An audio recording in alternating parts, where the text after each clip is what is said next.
Bimoto, so panibagong araw, meron tayong ulit wiring MDL, may nagtiwala sa atin. Alright. Yung ilalagay niya ito, papalitan niya yung lumang laser gun siya na meron siyang height.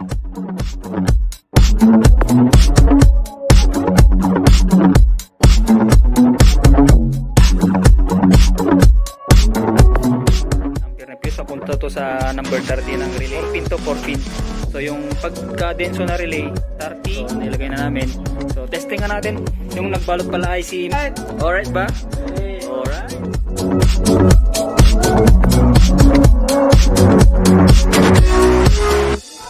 Okay mga ka-Bimoto, so panibagong araw, meron tayong ulit wiring MDL. May nagtiwala sa atin si Master J-Rides. Alright? Alright.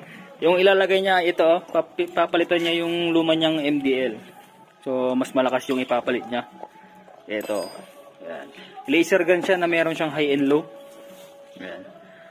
Alright. So, install natin dito sa rider.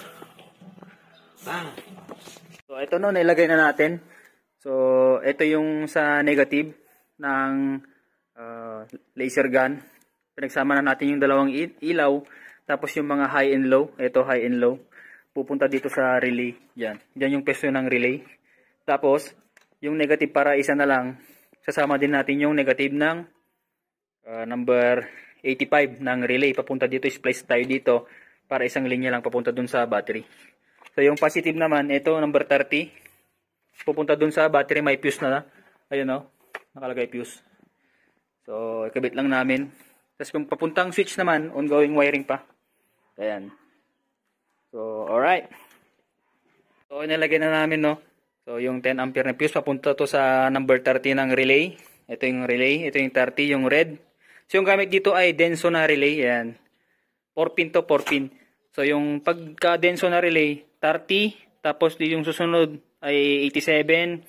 Tapos, 85 yung black. 86 naman tong isang wire net. Ito. So, nilagay na namin. So, testing nga natin. Yung nagbalot pala ay si Master J-Rides. Hey! Kaya na. Test. Ayan. So, low beam. Low beam. Yun, puti. High beam. Yan. Alright. Alright ba? Hey. Alright. So, ito na no, mga master. Ayun, natapos na. Ito na, gwapo oh. Baka J-Rides yan. Ayan oh. Yan, yung wiring natin oh. Yan. Maganda. Maganda pagkabalot ni Master J-Rides. Yan oh. Hanggang sa likod. Bago. Test light daw. Test light ni Master. Yan. Yun. Alright. Ride safe, Master.